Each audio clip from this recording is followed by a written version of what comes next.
Hey everybody, welcome to Dave and Joe Liberty Stand. Um, uh, we got a, it's kind of a different thing we're gonna do. I just want to, with Ted Cruz losing and it's such a blow to us. I know some of you guys out there that watch us are Trump guys, whatever. Congratulations, Bob. Anyway, I just want to say, here's what we've done. We have dissed the most constitutional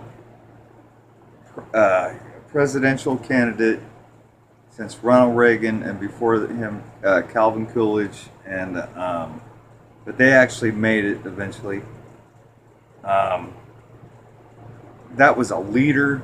That was somebody that was for freedom. That was somebody to let us be on our own and open up the world and share freedom with the world. And through time and memoriam, for whatever reason, through history everybody says, "Give us a king, give us a king." That we've got to the point in America now where we don't want to be responsible for ourselves. We want somebody else to do it. And you go, well, you realize if you do that, it's going to be harder to start a business. Well, I don't want to, da da da da. And government's going to do this for me. Government's going to do that for me. Well, I'll tell you what. Joe's got some historical perspective on this, and I'm going to let him explain that to you right now. Well, and yeah, because when you're talking about, that's what it's like we're doing in America. I don't think we see it that way, though. I don't think people see it like that, or they don't understand what that means. Our educational system, everybody is ignorant of what I was just talking about. Yeah, well, in history, so the Bible, besides being the inspired Word of God, even if you don't believe in God, this is still legitimate history. Right, exactly. So when we were talking about this, and kind of like, that if Trump becomes president, or even Clinton, I guess, I don't know if it'd be much different, but as far as, it's like we're asking for a king, like you just said. So I would just want to read, it's out of 1 Samuel 8. It's the heading on this, it's an NIV. It says, this is not inspired. It says, Israel asked for a king. So the 1 Samuel chapter 8, verse 1 starts out, when Samuel grew old, he appointed his sons as Israel's leaders. The name of his firstborn was Joel, and the name of his second was Obadiah, I believe, and they served at Beersheba. But the sons did not follow his ways. They turned aside after dishonest gain and accepted bribes and perverted justice. Sounds kind of familiar. A little bit, yeah. Verse 4 starts out, so all the elders of Israel gathered together and came to Samuel at Ramah. They said to him, you are old and your sons do not follow your ways. Now appoint a king to lead us, such as the other nations have. But when they said, give us a king to lead us, this disappointed Samuel. So he prayed to the Lord, and the Lord told him, listen to all that the people are saying to you. It is not you they have rejected, but they have rejected me as their king, as they have done from the day I brought them out of Egypt until this day, forsaking me and serving other gods, so they are doing to you. Now listen to them, but warn them solemnly and let them know what the king who will reign over them will claim as their rights. And we could read on, but okay, that's all you need to know. Listen to me. That like gives me like, okay, wow. That's amazing. I swear to you, okay? I know the Trump people think, anybody that's watching this that is a Trump person. it's not a personal thing. This guy wants to be a ruler. He wants to be a tyrannical leader.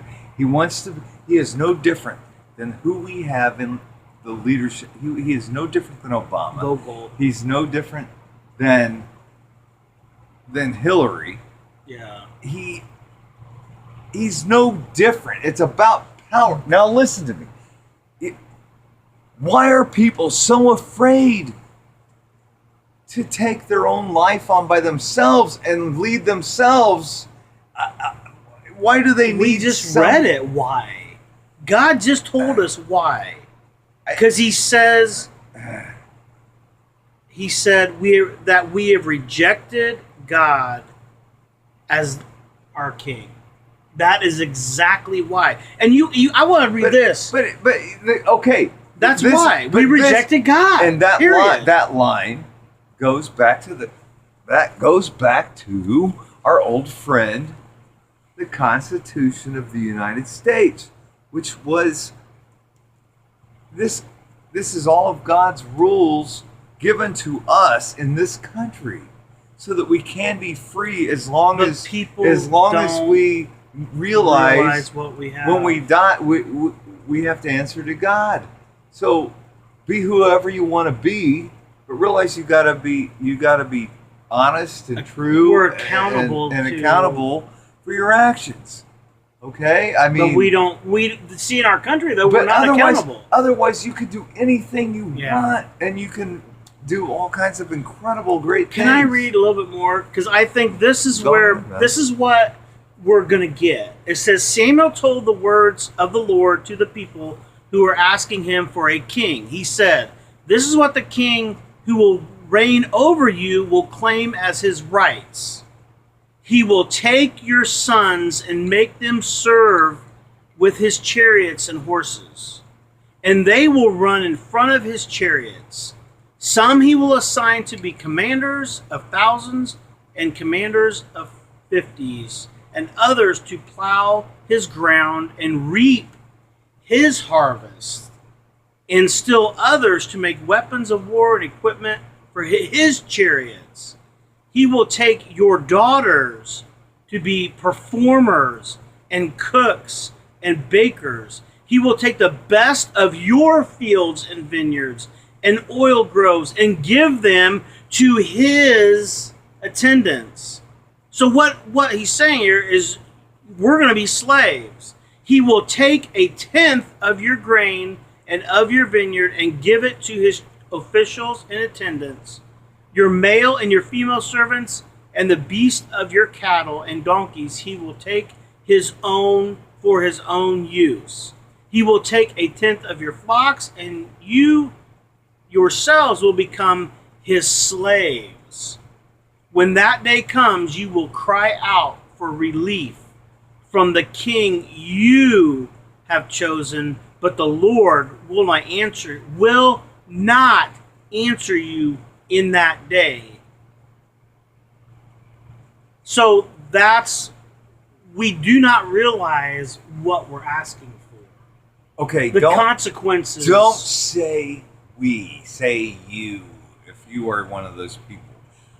I was telling Joe earlier, I am sick.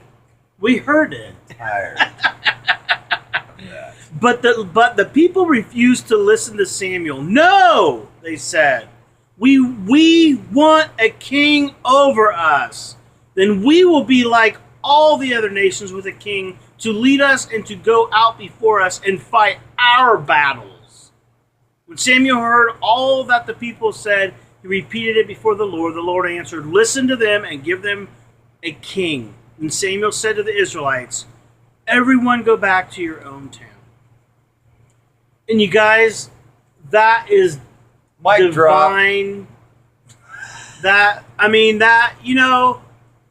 But it's, with all that being said, God is still in control. But you guys, I think there's consequences that we don't realize we're going to have. Okay, right after this, we got to go. We are not being punished. I don't believe God punishes us like okay, you did this, bam, I'm going to do this to you. No, we drove we drove him Sorry. out of this country. We're asking for a king. You know? We're asking for a king. That's We don't not want him. God anymore. No. And he's going. We have just left his protection, and we are reaping. He still loves us. We are reaping what we sow. He still loves us.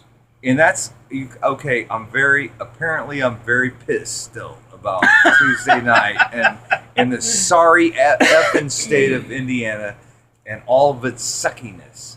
And I am very angry. Apparently, yes, I am. I No question. I don't know. Well, no, but you're concerned we are and- reaping what we sow. yeah. And he's allowing that because we no longer have his protection because as a country, as a state, we no longer apparently require it or want it. Well, and We it goes are- down to each individual. We too, now you know? now care more about reality TV. stuff than we do about real No, it's things. sad. We're worshiping And, other gods, um, false gods. That's and what this we is do. what you get, and you're going. What do you mean? I mean, a lot of you we guys. we you all know, fall into that though. I mean, we all worship. I mean, we all fall short. You know what I'm saying? there are a lot of people I enjoy a lot. We've already covered that in the last round right. of the shows from 2 weeks ago or whatever it was. And I there's a lot of people I love very much that are entertainers that are they mean the world to me. Okay, yeah. And especially the older ones that I've known my entire life, and the ones I've known for a good part of my life. I love them very much, and the thing of it is, they don't even agree with me on politics and stuff. It's okay because I don't love them. I don't worship them. Right. I think their talent is awesome, and I Mhm. appreciate that. right. It's not anything else than that, and I think they're funny and whatever. But when I can make the difference between what I love about their Mhm. talent and who worship. I do not worship Idolatry. them. Right? Yeah. Yes, Yeah. and I can make Idol that distinction. worship, yeah. Distinction. But I still feel like, in a certain way, But especially in ones some I've known my areas- whole way, that they're like family. I guess you could say, to Right. me. Because I just have such a connection to them. But that's not the same But thing as worship. no. But there are things that we still worship, like food. You know, that's something I struggle with. you can't put things. Yeah, yeah. I Can't mean, put anything that things- takes place of God. yeah, but you can't that we think, turn to. You can't put things like necessity. No. Yeah, but overeating is one thing. Well, overeating, but there's a thin line there between.